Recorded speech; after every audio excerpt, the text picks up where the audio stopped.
Sarawak. Millennium 2000 is upon us. Still we sit around with a fuss. Arise, indigenous people.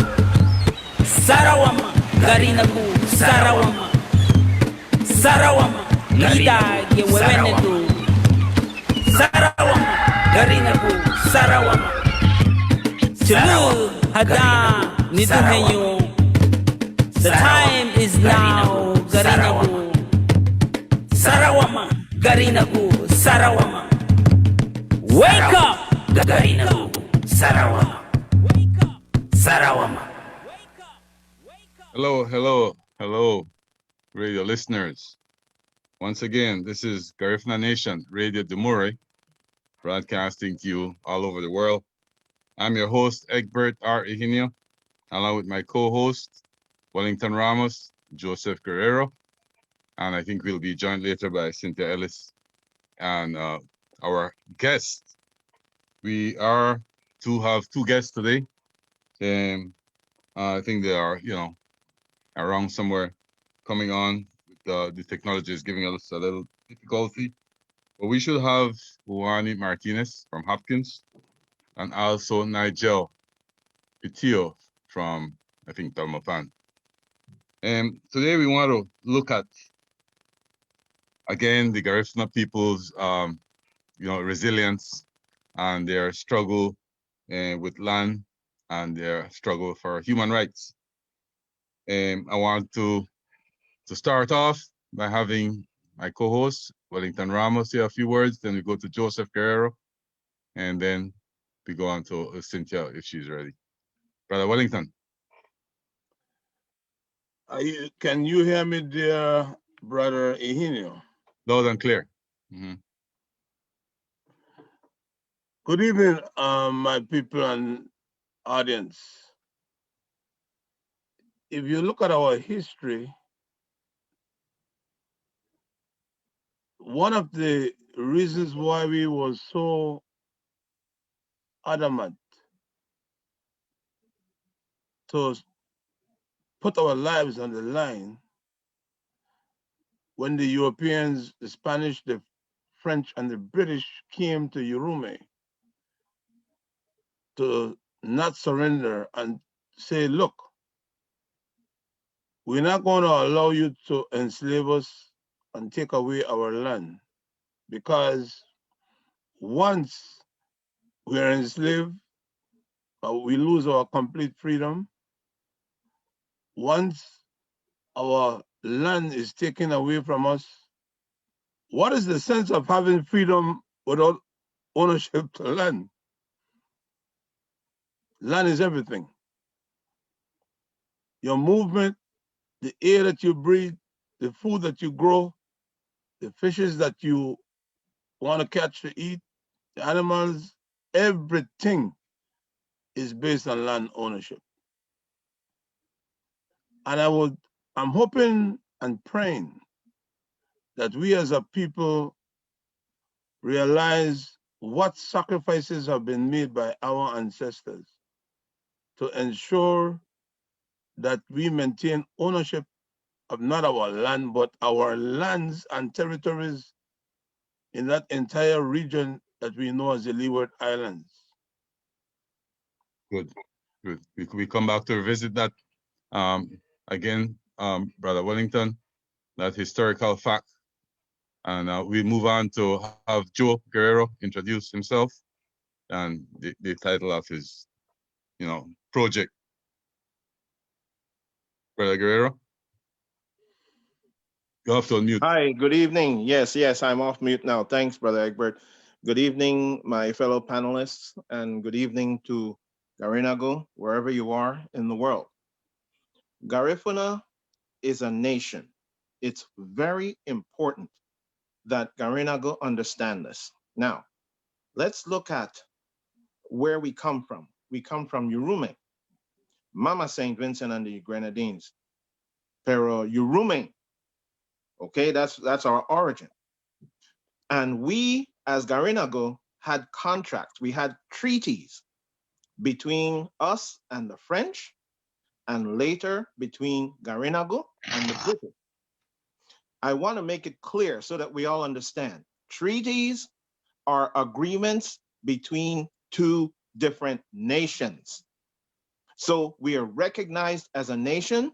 That's why the French had a treaty with us. That's why the British had a treaty with us. And in those treaties, they recognize our rights to live as a nation. However, they violated the treaty and we went to war with the British, and we were subsequently banished from our own nation state to Central America. However, there were some dynamics at play. We came to Central America not as Creole or not as some other ethnicity. We came as Garifuna. That's how we came, as a fully functioning nation. Somehow during our quest to assimilate, we lost this idea of the nationhood, and we started to take out our frustrations against one another. And I think it's a good idea for us to get back to what we are, a nation. And this is what Garifuna Nation is about. Let's bring back the nation in Garifuna. And how do we do that? We have to have our territory where we can unapologetically be Garifuna. Do we have this in Belize? I don't think so. Do we have this in Guatemala? No. Nicaragua? No. We need our land. We need our title. We need to be fully recognized by all those governments as a nation. That's what our quest, our collective quest, must be. Very good, Joe. Thank you. All right, we come back to that and dig a little deeper later on in the show. And before I lose Cynthia, it seems like Cynthia might be having some challenges. So Cynthia, introduce yourself, and then we'll go to Nigel, to sort Nigel code. Talk to us about his experience. Yes. Go ahead, Cynthia, go ahead. Yes. Yeah, good night, good evening, everyone. I'm Cynthia Ellis, Belize, mother of 5 and 17 grandchildren and counting. And I am about the upliftment of Garifuna people, all people, but specifically Garifuna people at this time, and certainly concerned about our situation of being a Garifuna nation and informing our people about the facts and reality of the situation as we continue to heal, because our healing puts us in a position to declare and take command of what is rightfully ours. Very good, very good. Brother Nigel Pitio, we've been hearing about your struggles and your fight for land, and under the context of the Garifuna Nation, we look at it as land rights. You know, all human beings are deserving of land, and rightfully, as human beings, we must struggle. So I want you to introduce yourself to our audience, and tell us a little bit about your historical struggles as it relates to the land in Belize. All right, good afternoon, guys. First of all, my apologies for a few minutes later. I'm at a farm and heavy rain they've poured on the side right now. You guys hearing me? Very clearly. Loud and clear. All right. So growing up as a grassroots young man in Belmopan area, grassroots Garifuna young man growing up in the Belmopan area, it has been a challenge. It has been tough. Over this side, when I left Dangliga at the age of 5, 6 years old, thereabout, I never even tap into the Garifuna language yet. I never even get to learn the language. Actually, I born in Belmopan. My parents came in at Dangliga ages 4 to about 6, and then we migrate back to Belmopan. So I end up learning Spanish. And that for sure that I could have learned my language, you know. Sad to say, I never did get to learn the Garifuna language because the geographical dimensions plus the fact that my parents never really speak it fluently. So I had one of the Garifuna youth where missed out of the opportunity to have been able to speak this wonderful African dialect, if you allow me to call it that way. However, growing up in Belmopan, I got to school with a lot of Hispanics, especially in Belmopan. populated mainly with Hispanics. People from Guatemala, Honduras, Salvador, the neighboring countries, no? And Yes. I've learned more to say from the Hispanics this side because, again, the geographical dynamics, again, I grew up in this area amongst the Hispanic people. And so I never had much black people as such in this area or much Garifuna as such in this area to have been around or to have influenced me as such. Yeah. My father, a Garifuna man, Jeffrey Petio, grassroots welder. I grew up learning the trade in the workshop with my pa. But again, I'm a mainly Hispanic customer, so I learned the Spanish language again right there. Good. Good. Also, I have been able to adapt the aggressiveness.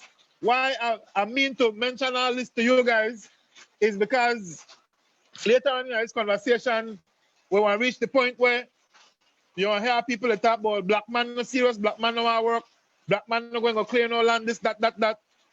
So I tell them for no, and with no apology, but I end up the land a lot from the aggressiveness of the Hispanics here in Belmopan area.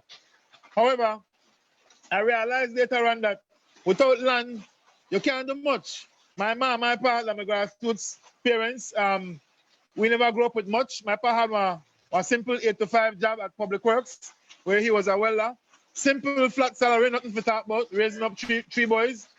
It was a challenge because you have to try to pay house rent, you have to try to pay the slightly school fees and feed a family of about $100, $120 a week.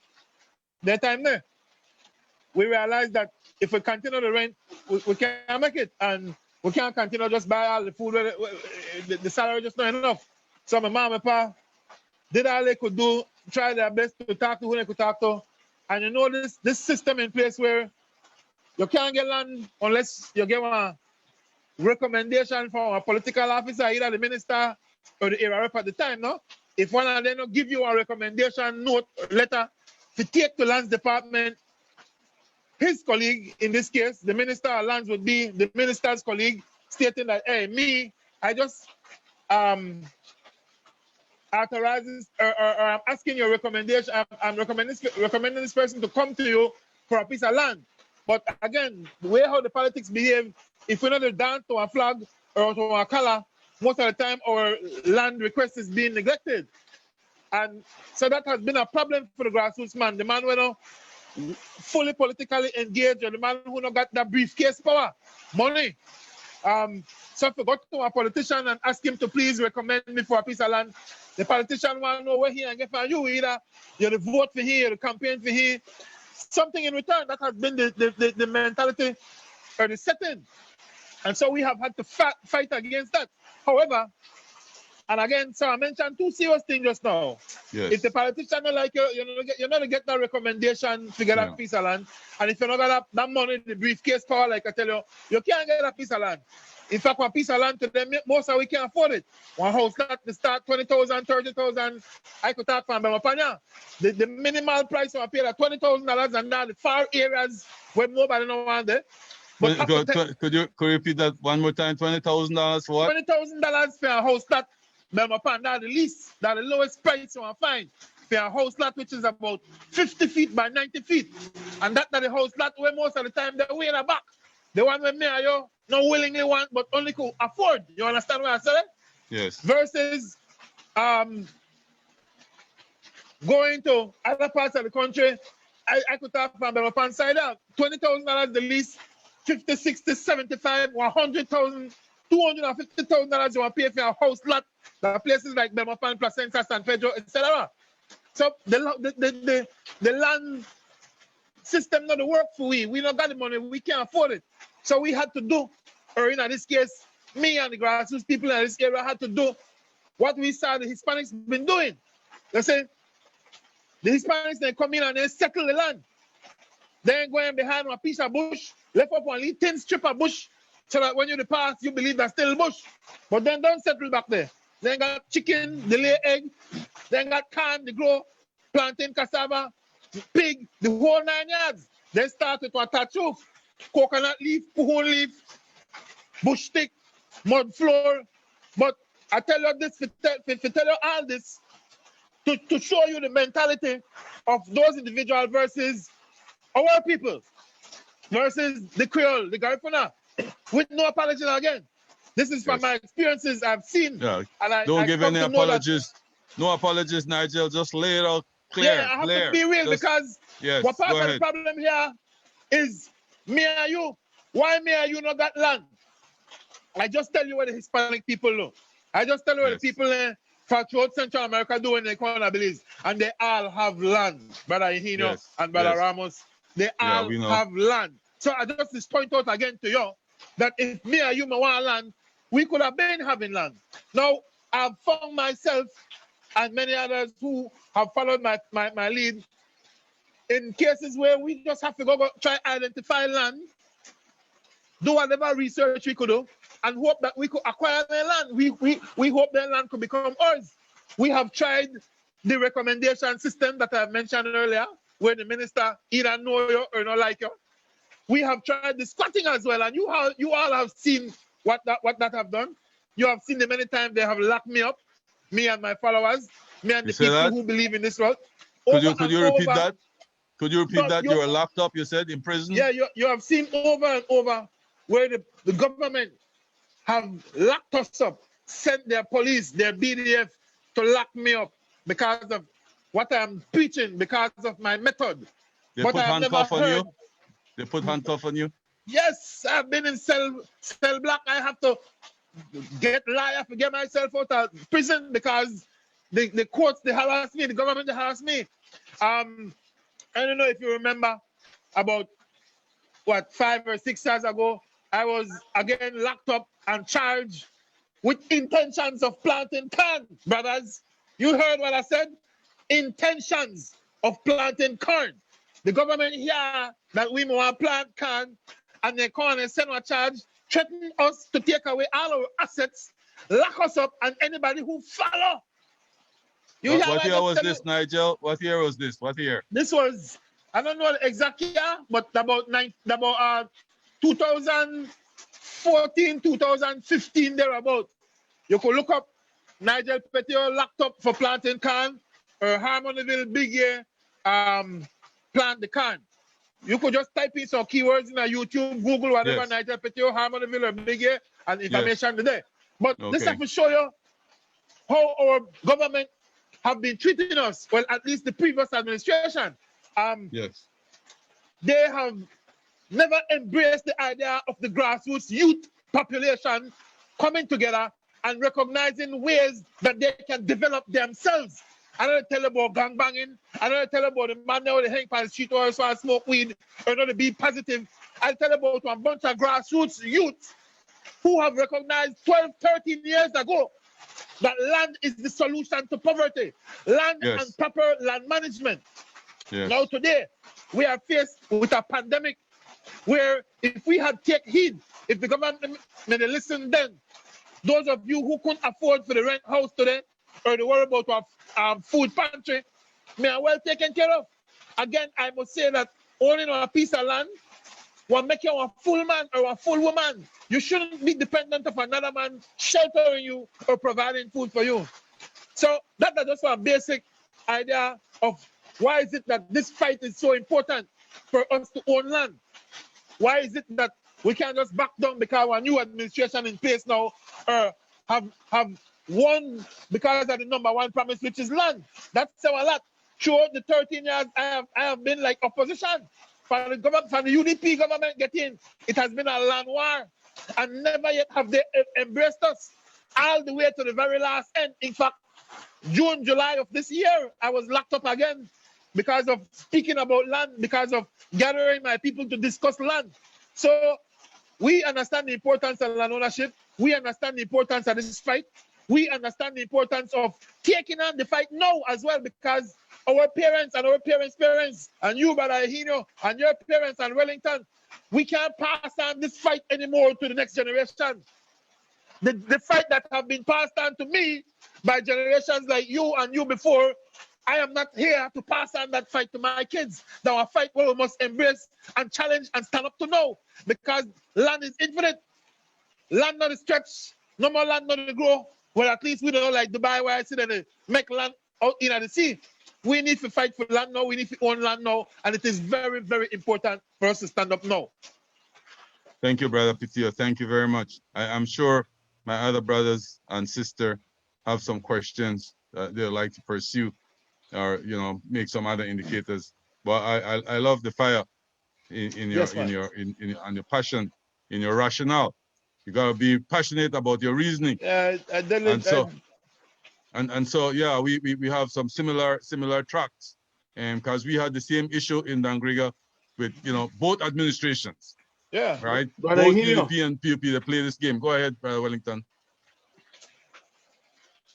Mr. Petio deserves a lot of credit for what he has been doing.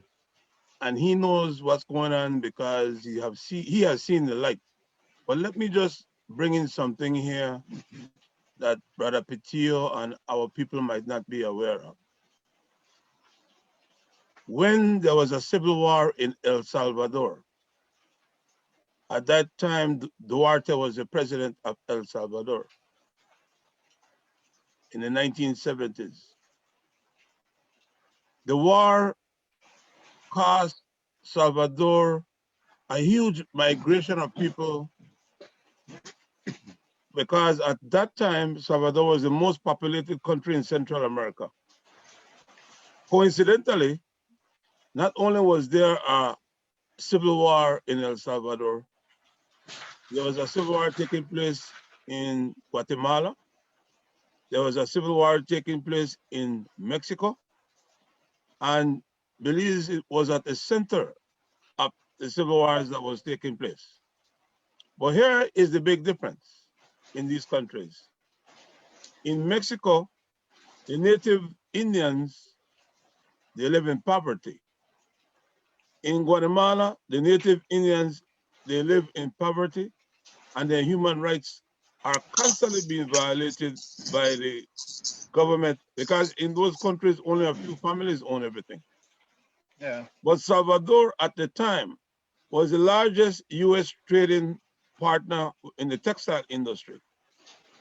Now, they wanted to come to the United States. Ronald Reagan, the president of the United States, got on the phone and he made a deal with the Belizean prime minister at the time, George Cale Price. And they said, look, we don't want these Salvadorian people to come into the United States. But if you are willing to accept them in Belize through the Human Rights Refugee Program, we are going to give your government a certain amount of money to accept them. And that deal was struck. And they created the village that we know today as Salvapan.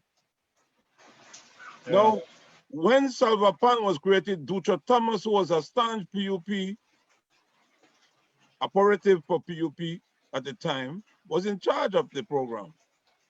But guess what? The people came into Salvapan and they got more land and better benefits than the average Belizeans who live in the entire country of Belize, because at that time, like what Mr. Petio is rightfully telling you, they used to have what you call a LATS committee, political appointees.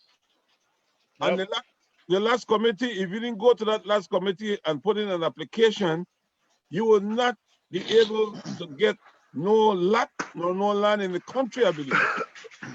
So many Belizeans, like Mr. Petio rightfully said, they went to the chairman of the LATS committee, only to find out that the LATS committee would tell you, we already got your application, we sign it, we send it to the lands department.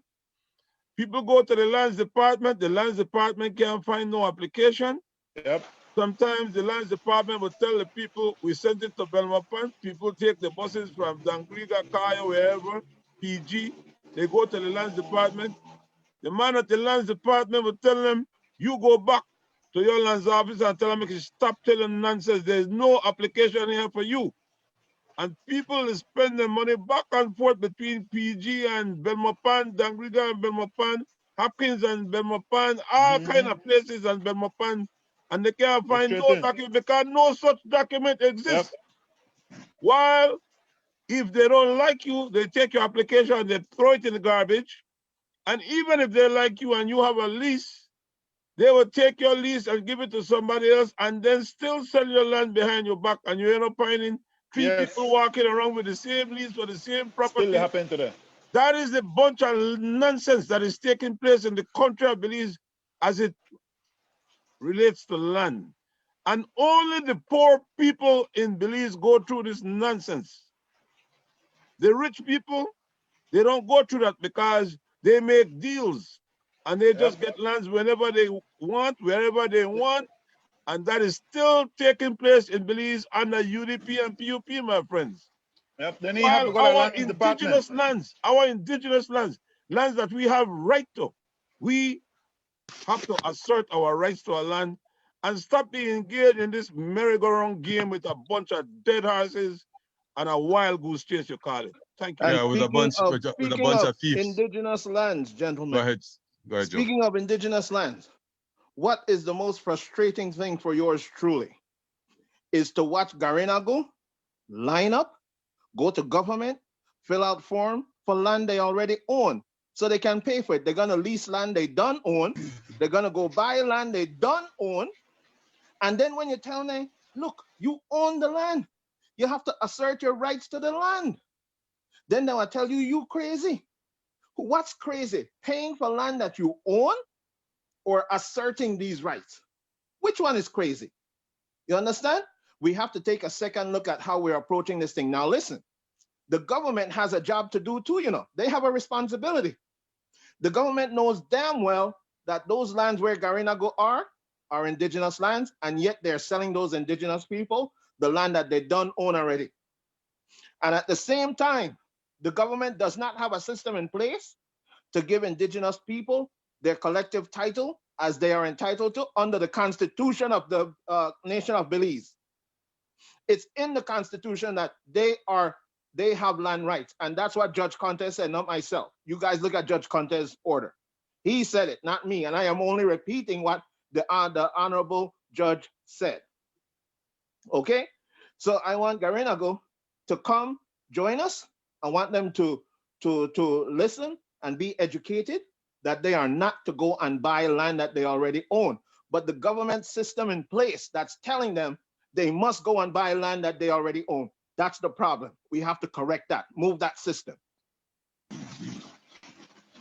Yeah, we could move that system by doing what Nigel Couture do. Then they'll come and arrest you.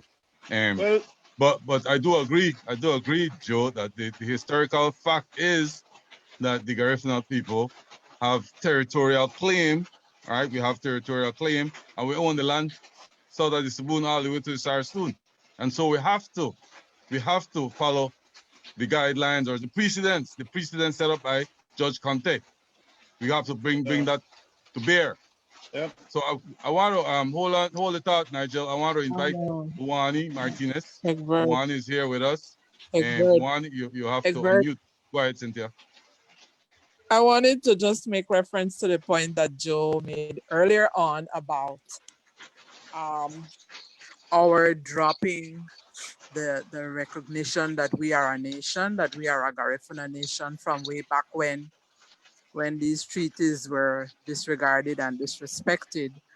And I also wanted to make reference to the point that Brother Wellington was sharing about the facilitation of displaced people from Central America.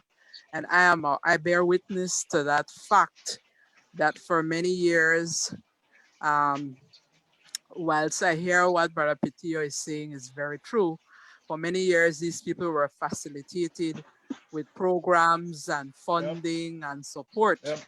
And I participated in a lot of meetings and discussions over the years where, as a Belizean, I was horrified, and this was done by a lot of international agencies working in Belize, where you or we as Belizeans could not access the same kind of support for land development or community development, as the priority was the settlement of the displaced people. And whilst I don't have, well, I did have compassion for that, I could not appreciate giving precedence to these people over Belizeans, so much so that those of us who are or who have been community activists like myself from time immemorial, we had to develop a strategy where we included displaced people as a part of our outreach, in the sense that we knew that the services that were available to Belize was stretched. So we had to look at the impact that that was having from long ago. I'm talking like in the 80s on our people. But many of us had our eyes closed to the impact of that. And I remember exactly what Petit was saying. I remember being on the bus on the Hummingbird Highway and seeing the displaced people stand up in the bus and the way how we used to treat them. And I remember a lady with a baby in hand saying to her baby, Algundia. I never forget that. That lady with her baby, she said, Algundia, meaning that as they were disappearing into the bushes, which he truly is talking the truth. Disappearing in the bushes, you know, said nothing but bush. Yep. All of a sudden it would seem there appeared these villages and communities. So we are now waking up to something that happened long ago. Algondia means one of these days. One of these days. One of these days, but you have to realize that's a powerful statement. That the same person that you think is don't have it and you look down upon will be the same person you'll have to bow up to in the future. Yep.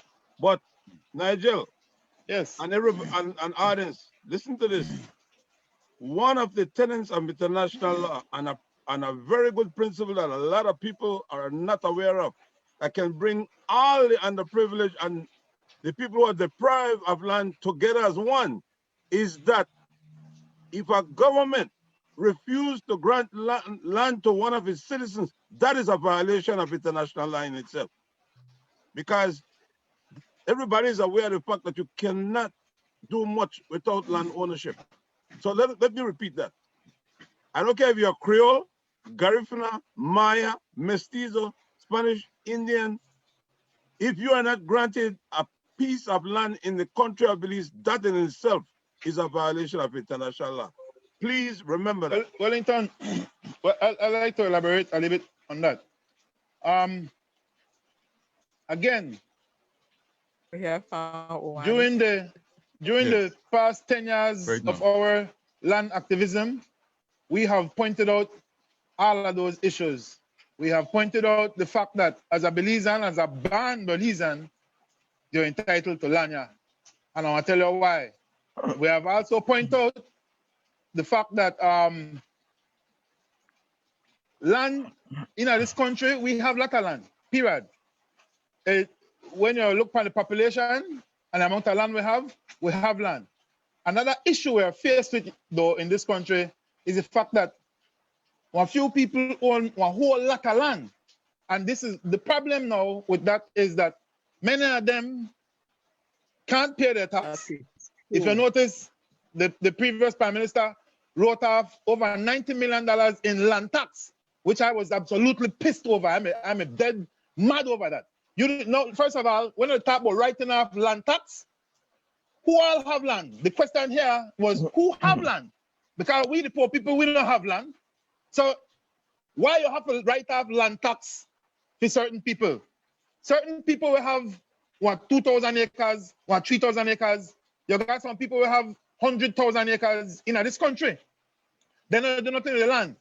Those land had a developmental plan and a time frame chart as well. It meaning we're given this land, but we're going by the plan where you say either for cattle, either for agriculture, either for community development, etc. There's also a time frame farm chart attached to that developmental plan, meaning from this year to a certain year, 3, 4, 5 years, 7 years, whatever it is, that time frame, within that time frame, you should have already completed or at least started or have something to show as far as the development or the need for all that land. So when the government wrote off $90 million in land tax last year, and then turn around and borrowed $100 million to do the coastal highway. I pissed off. I say, you're going to borrow this money and you have the money right there. Then people who can't pay tax, then take what some of the land for there, because you have a lot of out there who need land, period. And sometimes the only way for us to afford land is through government, because that most of the time they give it at a cheaper rate. However, Wellington just made the point again that we're not supposed to buy land. And I again could agree that we have enough land in this country. There's a lot of land sitting around. We might can't get the same communities over there right now. For example, Belize City don't have no more land in Belize City, but we could left Belize City, go 1 mile off our highway there, and build a whole community again. So land has been utilized as a political tool. Yeah. It's a gift for the voter. It's a promise to the voter. So the government know that they should be issuing out the land, but only somehow we get this land. And again, the number or the size of land won't really make you take off. Most of the time, that's a house lot. And a house lot only can fit to a house. You can't plant nothing for a house like that. So you are totally right, Brother Wellington and Sister Cynthia, because the immigrants come in, they were facilitated. I live in Belmopan right here. I have a classic example.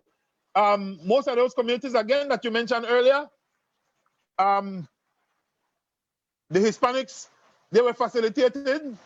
We don't got no land right now for expand them upon, because all the land was given out to the Central American refugees again. So that's our problem where we have in Belmopan right now. Hence, most of us have to leave Belmopan and go look for land in other parts of the community.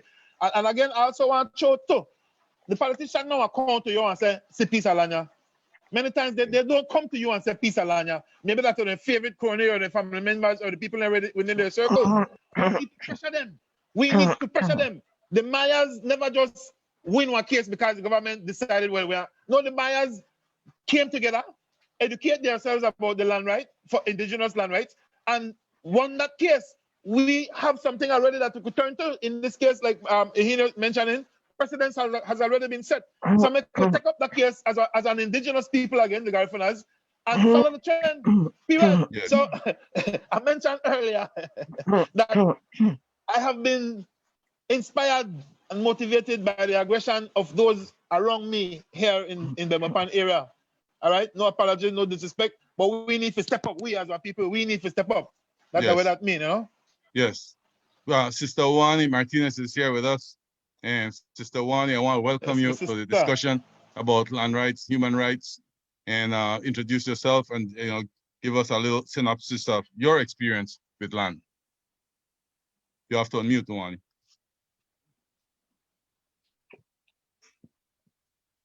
You have to unmute. Good, go ahead. Good evening, brothers and sisters from beautiful Hopkins. Beautiful Hopkins. Uganda. Yes. My name is Awani. I guess I'm no stranger. Yeah, your sister. I'm loving the conversation. It's quite enlightening. And it's a continuous fight that we have to go through until we can win this battle, And as you say, I take it from what Nigel was discussing, having the necessary tools already in order to secure our land. There's more aspect as well in terms of, although we own our land, we still live in a country and governed by laws, and it's up to us to burn the candle on all ends. And I mean all ends because like a community like Hopkins, a lot of indigenous people are being displaced at the moment. You're finding that even reserve land is being sold and have been sold. So you ask yourself, well, what next? Where do we go from here? I had a discussion yesterday with a gentleman about the age of 50 going to 60, irate and wanted to sell land. And he was like, I want to sell this family parcel because nobody is taking up the mantle of maintaining it and transferring the title and getting the right paperwork. So I say that to say we have a mindset challenge and we must right that mindset. Because when I asked the guy, then what are you leaving for the future generation? And he was like, I don't care, you know? And it's not uncommon to hear this from our elders. So it forces us as younger generation to even do more, because the mindset has to really, really change. It's something that is eating away at our core. And while we have external forces that are against us, we have to nudge on our brothers and sisters every single day, enforcing and reinforcing the value of land, and that land is infinite, you know? So we have to be able to have a long-term projected plan for land in order to see prosperity. Good. Thank you, Wani. Thank you. I want to tell my audience, listeners, that Wani has been, very much in the forefront of the struggles at Garifuna. You had an incident one time when you were in the bank, and you spoke Garifuna, and the bankers apparently got very annoyed that you were in the cultural capital, the so-called Belize, this cultural capital. The bank were upset that you were speaking your Garifuna language in the bank, and that got a lot of Garifuna people upset that eventually the bank had closed. I wanted to ask you, Wani, how was that experience for you? How did you, manage, that tension there? How did that turn? How did it start, and how did you feel afterwards? My battle has always been a spiritual one. So while there's a physical aspect to it, there is also the spiritual aspect to it. And when you're taking on a battle from a spiritual perspective with a purpose and guided by the ancestors, you do not feel that weight. Because you're just a messenger.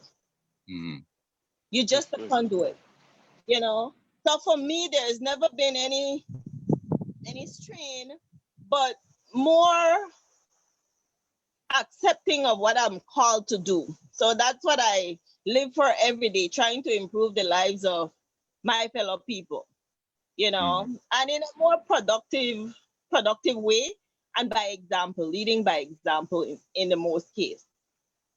Being at the bank, the issue was one that had to do more with a long-term systemic racism and discrimination that happens in Belize. We tend to want to put our heads in the sand like ostriches. Yes. But it's a long-term systematic issue we've been having as Garifuna people living in Belize, whereby you're discriminated against in the workplace. Garifuna people don't get promotion just because you're Garifuna. You're passed over for many promotions, many incentives, just because. So it's been decades that Garifuna people have been going through this, but yet we just complain. We become complicit in terms of just sitting there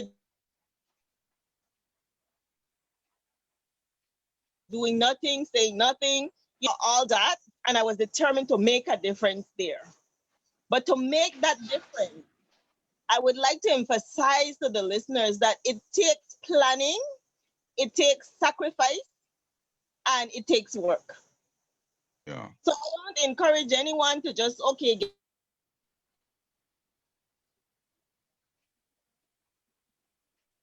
get up one day and say, I'm done with this.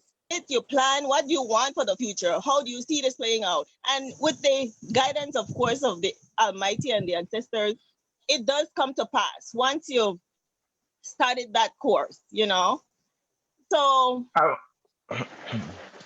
want to say, Yes, brother I Joe. want to say, please, Go ahead, brother Egbert, Joe. I that want to say how something after you're done. Go ahead. there's a sensitive matter in Hopkins that's happening where I've come to realize information came across me that the government has partitioned the land around Hopkins and is selling them for about a minimum of $20,000 to $30,000 for a lot. And that 30,000 US. no. I think it's believed. Okay. But that land belongs to Hopkins now, and the government did that without the free, prior, and informed consent of the people who own the land. So the government is actually land grabbing by planning out this land without consulting the owners, and the government is about to sell it and title it off as they have done right from under the feet of the people who own it. In fact, there was a case I became aware of where they, like Wellington was saying, someone had a lease, and then the lands department put the land in someone else's name, even though the person had just paid up the lease in Hopkins. Well, I there are a mean, lot of incidents happening in Hopkins alone. There's a lot of incidents happening, but again, it's a matter of uniting and bringing these things to the forefront. But not only that, educating people, and we have, again, we might say from the owners, but we have to remember that much of these illegal activities happen with the help of our same people, the village chair that we put in, counselors. And these are Garifuna people who are complicit.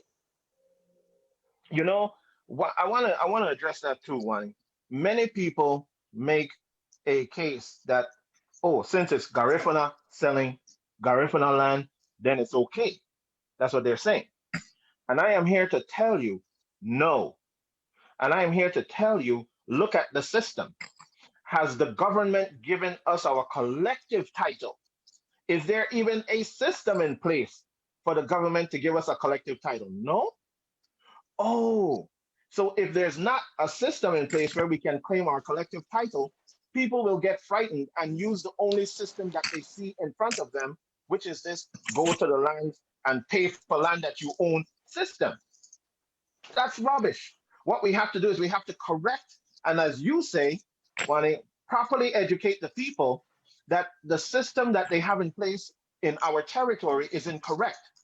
And what the Maya Land Rights Commission is doing with minimal to no Garifuna input is to set the standard for land ownership of collective people.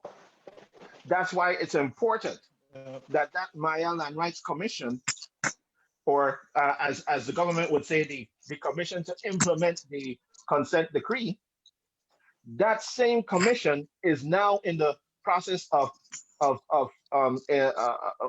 crafting laws that will make land available collectively so that we can get a collective title. But we Garinago are not having a say in it. Why? We have not really asserted our rights. We haven't asserted those rights. Good. Go ahead, Wani. Go ahead, Wani. So I continue to harp and I share this time and time again with you. It's okay for a few of us to know the information, but the few of us who knows need to be able to come together and do our people a favor to educate them. We owe it to them to educate them, because we cannot blame a people we can blame them for their ignorance, but at the same time, we must be able to assist to take them out of that ignorance. No, right? that's my point. If you listen, my point. We need a comprehensive educational. If you listen, my point is that to it's get not our people up on stream. Yeah. My point being that you see the system that's in place, we So, don't Joe, have another alternative, and people will think that they have to use this system to own the land that they're on. No, what you do is you make the government give you your rights as per Judge Conte. The principle is set, it's interpreted, and Judge Conte said that it's in the Constitution that we have land rights. Judge Conte said that. So then if that's the case, let's now assert those land rights that's there. Let's get our collective title because we already own it, you know. We don't have to pay for it. We already own it. So let's get the title from the government. And once we get the title, then we decide how it's going to be used rather than the government. Now, Wani, Judge Conte said that the government should cease and desist from using the land. Now, what does this mean? Judge Conte even said what he meant by that. He means that even if you want to go and sell your land, what you have right now, you're not supposed to be able to register that land for sale or register it to someone else through the government system. You're not supposed to be able to. That's according to Judge Conte. That is what's going to stop individuals from being able to sell, quote unquote, sell their land, even if they are Garifuna. So now that Garifuna is, quote unquote, selling Garifuna land, people are saying, well, then that end is sell it. Yes, but then the system is preventing them from having the correct ownership under the Constitution. So let's correct that. So, Joe, are you saying we need to correct the Constitution? No. The Constitution is okay, you know. What we need to do is Judge Conte interpreted the Constitution for us, Egbert. He said that we have rights under the Constitution. So now what we have to do is tell the government, hey, Conte says we have the rights, but you are still using our land. You did not cease and desist. Now, people will say, and you can make a very good argument that we never tell the government to cease and desist. Yes, but then it's still the government's duty. It is their duty to cease and desist and follow the law. Good. So they can't come to you and say, well, Unu never tell we. Look here, you can't ignore the law. You're the government. Yes. So I want to refer to them as administrators because we are the government, right? We are the government. Yeah. We are the, okay, we the people, we the government. And they are just administrators. They are just the public servants. And, you know, I want to we start using this language correct because when we say, oh, the government, oh, we are the government, you are the public servant, you do what we demand. I think you want to say something, Brother Wellington. Listen, we are going to be going back and forth with this issue, but let's be... No, we're not going back. We are making progress because now we have cases. Let's be clear on something here. Yeah, go ahead. I want to clear up something. We're making progress. I don't care which country you live, the court can make 1,000 rulings, right? 1,000 rulings, but it is left to the government to enforce the laws or the ruling. It's called judicial review. The legislators. Judicial review, right? The executive. So where you have the legislative branch, which is actually the branch that is doing the unjust to the people. The legislative. The courts are making the ruling. So what is needed here is that in this same Maya case, we need to be there so that when they make their agreement, whatever agreement is made, we are affected by it, right? And then we will benefit from it. So there has to be a rapport between us and the Mayas in the process of dealing with this whole consent decree with the government. Because if not, we're going to be like this. We need to get involved in this conversation so that when the new government decide this is what we're going to do in indigenous land, this is how the Mayas will be affected, this is how the Garifuna people will be affected, then we will see the light. Well, I agree with Joe. I think I agree with Joe in the sense that we you know, legally own the territory. And the reason why the Mayans, right, went ahead with their case and got some decree is because they were at the table. The reason why we were not mentioned in that decree is because we absented ourselves. But we're not going to absent ourselves again. We're going to be there. Good. So we have to, so we are taking steps, right? We are taking steps, taking into recognition 2 cases that have come to us, one by Niger PTO demanding, right, land rights, and also by Uwane's observation that reserve land, even reserve land, is being sold without the permission and consent of the people. But I want you to explain, Uwane, what do you mean by reserve land, crown land? Why is that? What is your interpretation of reserve land?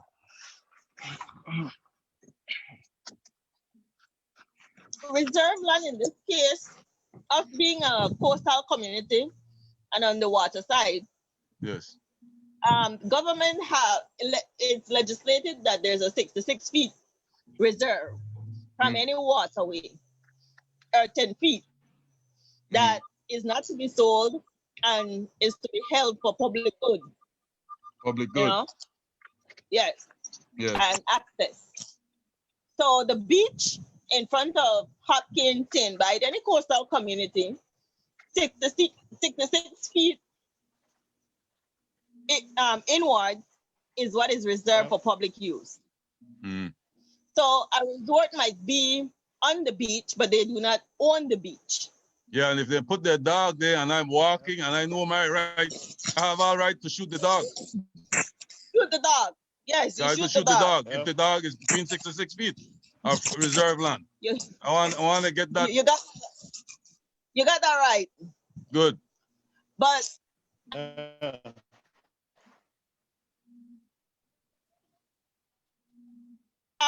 you're finding with the land grab part and government, you're finding that a lot of land sale and issuance was done before election was called. And it entailed in depriving a lot of people, communities, individuals who presently own these property. I'm talking in the case of Hopkins, the North End, what we refer to as Hawaii. It's where the lagoon empties out into the sea. Yes. The whole buffer has been sold. So traditionally as fishers, in the evening, a lot of these youngsters would come and fish for their evening meal. Now that would be blocked. They won't have access to that if the private ownership prevails. No, yes. So it's a great point of interest. You said that's Northern Hopkins. You said. Yes, that's Northern Hopkins. Northern Uganda. Yes. So that was brought to my attention last week. And the map is out. It's approved. It's owned. It's already in private hands. I had spoken about it before, but it still slipped through. And it is now in private entity. And Ms. Martinez. Yes.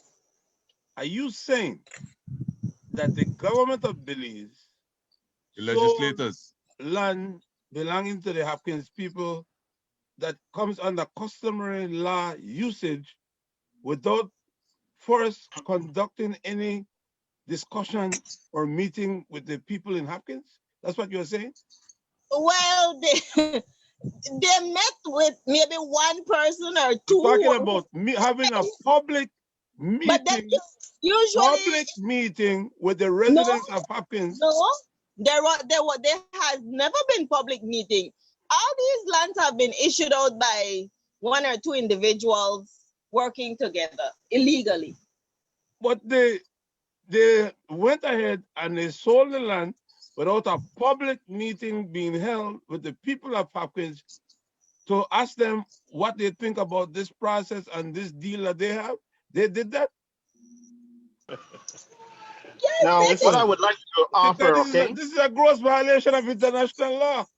Look what I would like to offer. Hold on, Wellington. Joe, go ahead. What I would like to offer is this, okay? There will be professional advice forthcoming to Garinago. I think what Garinago need to do is look at the strategy. Wani said beautifully that there needs to be an education process. Yes, but at this point in time, 20 years, more than 20 years after the Maya started their land rights assertiveness, we haven't started anything. There has to be, what I think our strategy should be, is a concurrent occurrence where we educate while proceeding through the legal process. There has to be a concurrent kind of education going on. We cannot say, let's educate everybody first, which will take some years and back us up even more while the government is utilizing our land and giving away title. I think we need to stop the free fall. Let's stop the damage. Let's make that the strategy. Stop the damage as soon as possible. And while we are stopping the damage from occurring, by asserting our rights under judge contest, cease and desist. While we are doing that, then we can be engaging at the same time in an education process of our people. And it should be an education process that needs to be consistent. We can't just do like what one other group did like 2-3 years ago, held one meeting, and then they call that an education process. Nobody from that meeting probably still has or remember anything about what the principles are or what the dynamics are from that meeting, including those who called it. Okay, so there has to be a consistent, we have to meet with the people consistently. We have to make a commitment to have our meetings every month with the people, every 2 months, whatever, but there has to be some kind of consistency where prior to now, there's been nothing. Yeah. Yeah. Look, I totally agree with Joe. And what I want to add to that is we need to occupy the land, brother.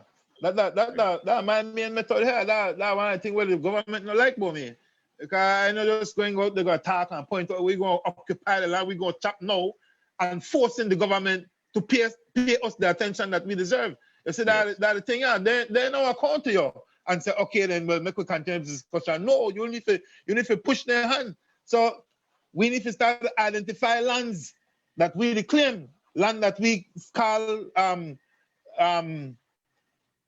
indigenous land where we reclaim from the Sibuntu side. So we need to go start to recognize the land, find out the land, and show interest in the land. We can't just wait and talk. So this discussion right here, this is a very good start. I mean, apart from all the different initiatives we've had already, but we need to go occupy the land, find out the land, and go start to go up on the land, force the government to make them come out, talk to if that's the case, and make we adapt the method where the Mayas do so far. So we can't just talk. Later with generations today, especially the young Garifunas, later we not pay attention to land at all. The other day, probably 2-3 months ago, the Mayans down south just gonna occupy land, and the government gonna hurry run and attack them and discuss with them right now. We need to start to just occupy the land, no wait and talk and ask for leaders to find land for it. Then instead to try to find land for themselves. So respect to everything what Joe said just now, but to add to that, while we educate people and talk, start to occupy the land. Make we start to go to the land department, read their GPS and find out the land in there, and make we start to clear land, guys. This is Joe again. I want to modify that a little bit, right? I want to modify that. And what I will say, well, make Joe clear a point. Yeah, what I will say is this, that I have been over and over the International Labor Organization 169 many times, Convention 169, and it's also called the Indigenous and Tribal Peoples Convention. That's very important that we know that. And this convention protects the rights of indigenous and tribal people, especially where regards colonial powers putting their border around their land and then therefore controlling the land around their territory that they have used customarily. Okay, that's important. And there is also another issue where you have the other, those are special rights I want to add. Those are special rights that are enjoyed collectively by indigenous and tribal peoples, okay? They're special rights, which means everyone does not have those rights in the nations where they have indigenous people. Yeah. Only the indigenous people enjoy those rights. So I say that as a preface to say that, yes, you can occupy land and claim land in terms of you have occupied it and you use it, et cetera, and so on. In the general public, yes. But when it comes to indigenous lands, they have special protection under those international agreements. And as Judge Contest said, it's already in the Belize Constitution that we have rights to our land. That's what it said. That's what he said. So I want to just make it clear that yes, you can occupy land, but you can't go to indigenous land and occupy it and say we occupy this land. No, because why? It's already owned, Nigel. It's kind of like saying you own land right now and then I go occupy it and then say it's mine. No, because the land is already owned. Now, if you're talking about government land that's not owned, that's a different story. Yes, I agree. I just wanted I to just wanted extend to it. make that distinguish. No, Yeah, no, well, good. hence the reason I said we want to take, we want to do research and find out where land is Yes. and start Yeah, it's occupy the supposed land, you know? Nigel, Yeah. I want to keep in numbers. I want to keep the numbers because we interviewed somebody here who had done some work in terms of demarcating how much land. We're not certain if it's correct, but he says over 100,000 acres that have been identified as being Garifuna territory. And then I said, Oh. okay, it's over 100,000 acres. Does it include Keys? Because Keys, right, and the sea is also Yeah. part of the land. And he said Yeah. yes. So there is some work, but we are not hearing from the authorities who are doing this demarcation. So it seems to me No, that we will also have to hire our own people to do our own demarcation, right? yeah. For identify Look, where all this land is. Are we not okay. Now, joking? Somebody is doing some work. I know I show you the map. What the 100? How you come up with 100,000 acres? All right, very good. So it is important to find those lands. And even if today those lands are owned by somebody else, Yes. which We're were okay. once we have a process for go for deal with that. All right, when Yeah, you're the setting for a land will belong to it. Yeah, it will we make tax sure you. they pay What- taxes. Yeah, exactly. And what's that? They have to pay for the land. People are Yes. telling like we're going to try just strong arm and take when the land there. But somehow some confusion occurred here. But these are the original owner, and the original owner needs some sort of compensation. That's what Yes, I'm saying here. yes. All right. They come. And in this case, Yeah, if the they came with a lot government of was the foolishness. one who, if it was the government who facilitated those process, it should be much easier and simpler. You ever go on government, somehow that We are 4,000 the acres or government that now. We are the 5,000 acres government. gone there. Well, We are the government. we want back 4,000 or 5,000 acres somewhere else, and if that's the case. So Yeah, exactly. there's all sorts of ways as to how we could recover back those lands. Yes, You know? we could recover it in taxes. We could Yeah. cover, once we get the taxes, we could know where those taxes should be administered in terms of development. We all know that Yep. when people grab lot of land, one person can't manage 100,000 acres by himself. You know, you tell me about this person who owns so many acres. There are a lot of Yeah. inefficiency, wastage, loss of revenue, right? Because they're not utilizing the land Yep. properly. We want Yep. back our property. The Yeah, foolishness properly. came about. The foolishness came about, as far as I'm concerned, when they tried to drift us to talk about the British and the Spanish own this land. That was a Yeah. foolish terms of reference, right? They distracted us with this so-called maritime and whatever Spain and England they talk about. All of that was a distraction. We were here before these people knew the use of the land from south of the Sabun to the Sarstoon. So all that Oh. territory, we are Oh. going to renegotiate Well, and that's put it what we under need to our research, man. jurisdiction. We need to start to research those Egbert, land right there. All right, Cynthia, I want to say something, and we're about to wrap it up. yes, I just wanted to pull some things together. One of which is that from the last conversations that we have had, this passionate land connection, we agreed that we have a task force and we are going to move forward in doing this work, and we have technical assistance internationally and otherwise. I wanted to bring to our attention, it seems that all of us came on the same boat, we Garifuna people, and because on this conversation, it's no accident that those of us here are related. And I say that with no shame. We are part of the Garifuna royal family. And I wanted to say, Wani, I touch your spirit of being with the ancestors, the spirit of the ancestors and Almighty God. And Nigel, I want to congratulate you and thank you. I had hoped that I could have my mother on this show today because the elders have a dimension to this conversation that's very important and very deep.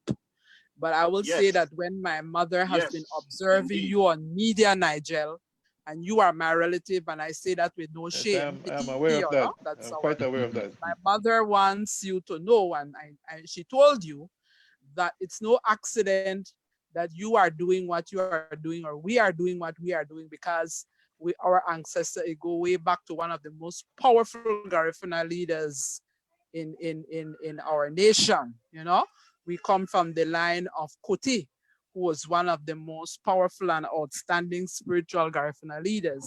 So I really want us to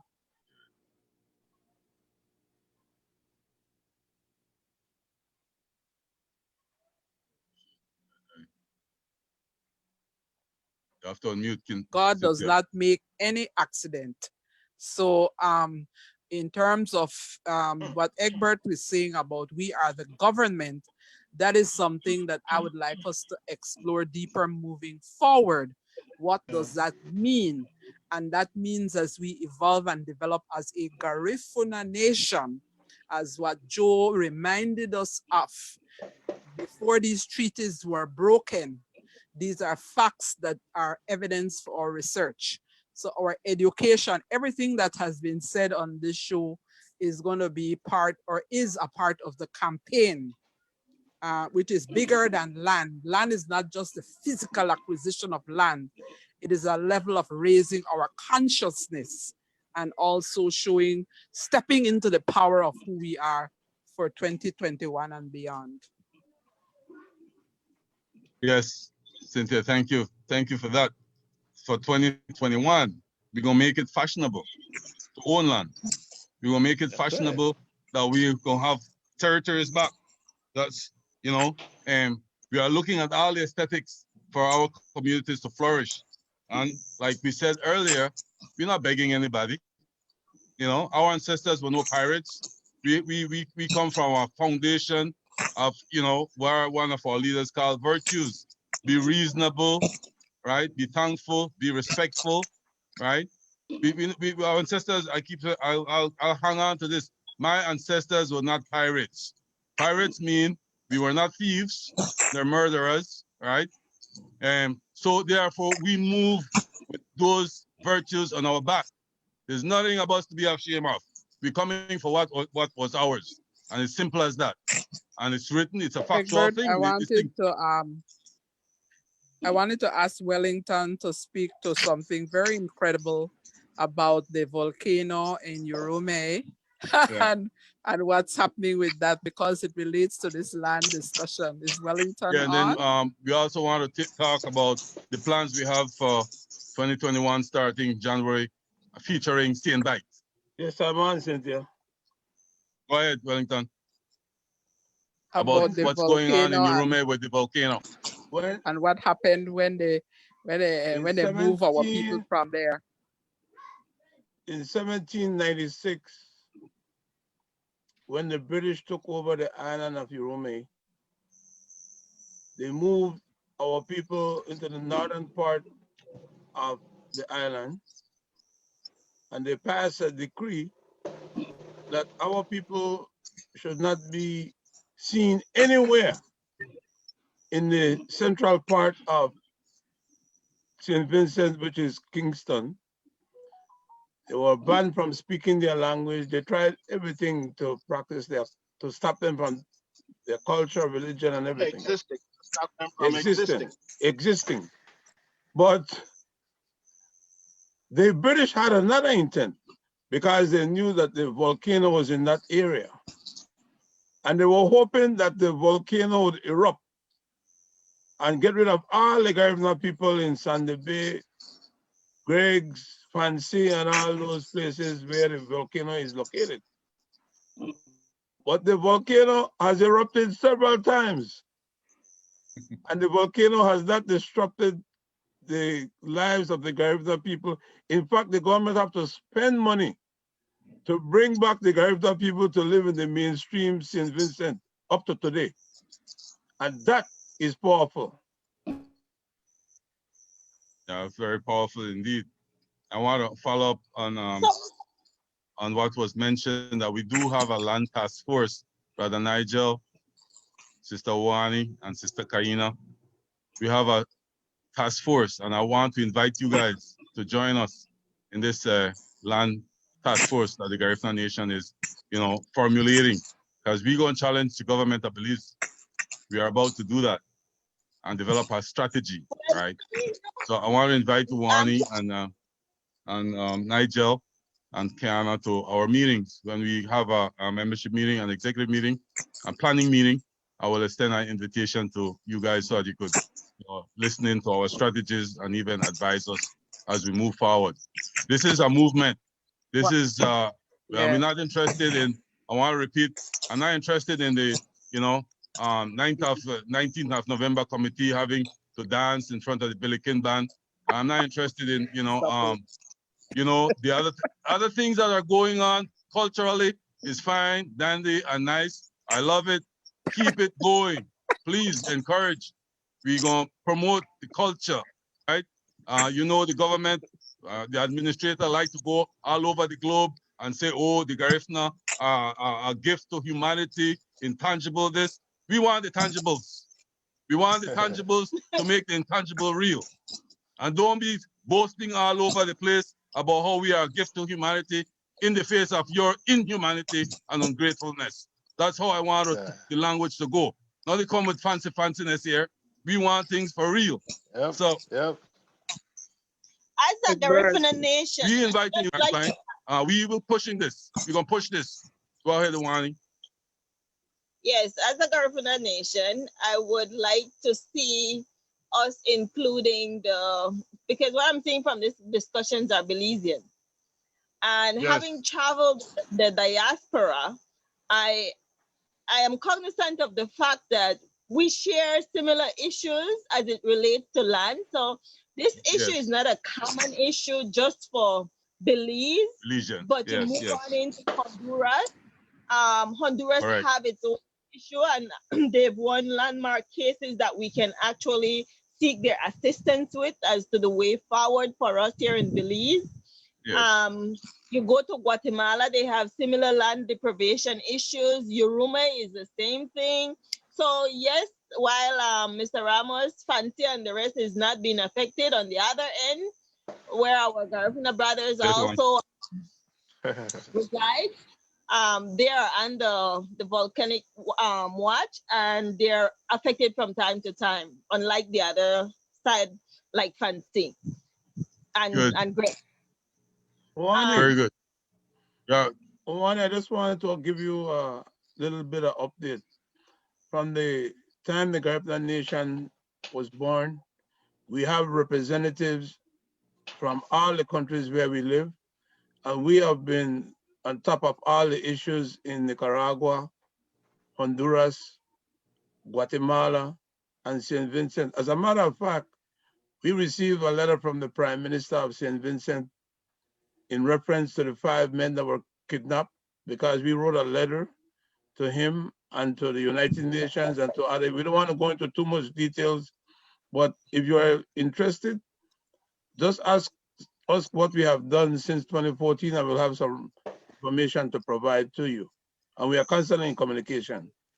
Yeah, well, I know that there might be constant communication, but again, it's 2014, we're now in 2021. We need to kind of up the game in terms of bringing people to the table. Because I'm saying this because as I travel, you're not hearing much about the work of the Garifuna Nation. Yes. So there is still a long road ahead, and I'm hoping that we can work together to quickly bridge some of the gaps, because like we rightly said, we have to work while we educate. Correct. So the more hands we have on deck, it is, and the more fruitful this endeavor will be. It's a pity when you move around the diaspora, you see our people so deprived, so poor, and poor in spirit. Yeah. Mm-hmm. I'm not even talking about land, just spirit. There's a lot of work that needs to be done, and we should get more people on board, and let's look at how we can build this. The nation. Yeah, we're working on it. Last month, I think we worked on featuring what's going on in Hopkins, supporting our women, the backbone of the Garifuna culture. That was the theme. January, we will go to St. Bite virtually.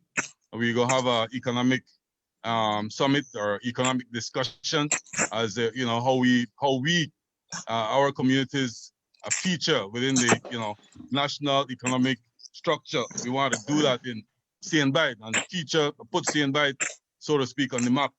From there, we'll go to Barranco, and then we want to go over Guatemala, Honduras. So we're trying, you know, using our strategy to educate and consult our people.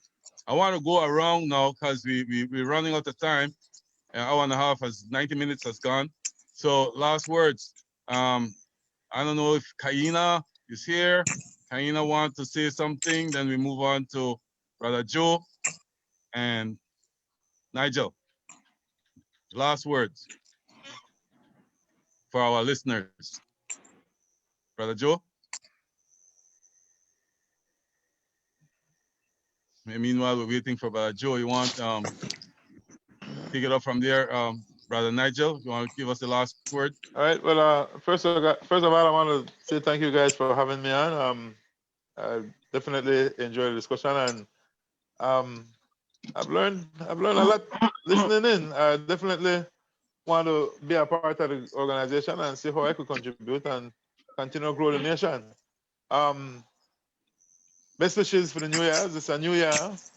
My thing is land. I believe in that if a man have a piece of land, that man will set. I don't know if you see that man that has speed bump to beg nobody for no assistance. They on the media that begging for assistance. You build your little house, whether it be one cardboard box you live in or one thatch roof house or one cement house, whatever it is, that your house.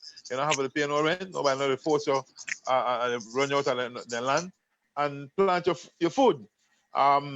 Back to your roots. I remember growing up in Dangwega, we had a little family farm through Melinda Road. Every weekend, my dad would take with her and we'd come back with plantain, cassava, mango, whatever it is. And we don't have half of the pot there already. That's just a matter of going into the sea and get something for fish for that in the pot and you got a whole meal. So then there's that I've watched how it has transitioned. Actually, I even remember my neighbors having so many chickens just like we.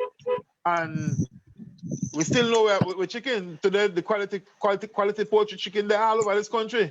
Dangwe got one of the biggest branch. Mutagoda, we just grow our own chicken. Now we buy chicken. So we need to go back to the roots. We were a very organized people one time, but somehow it seems as if though we play catch up now. We play catch up. We were the educators of this nation. We are the people who, the teachers, the policemen, the nurses.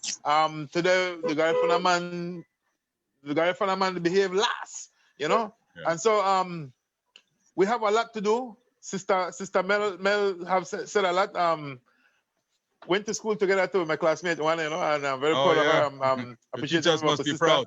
Yes. The teachers definitely proud. I'm telling you, we are products of those teachers.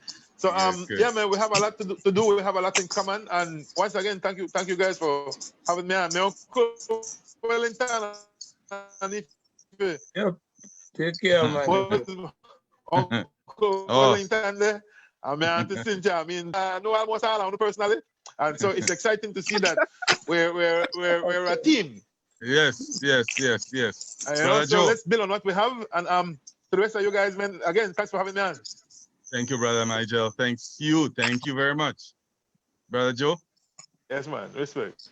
Hi, can you guys hear me? Yes, loud and clear. Yes, Joe. Okay. Guys, the audience, I just like to say this. We, Garinago, are one nation. Garifuna Nation needs you. Garifuna Nation needs you to be educated. Garifuna Nation needs you to support her efforts to get us our land in Belize and wherever Garifuna are. We need you. So please, when we ask for your help, your assistance, it is not for the benefit of the people straight.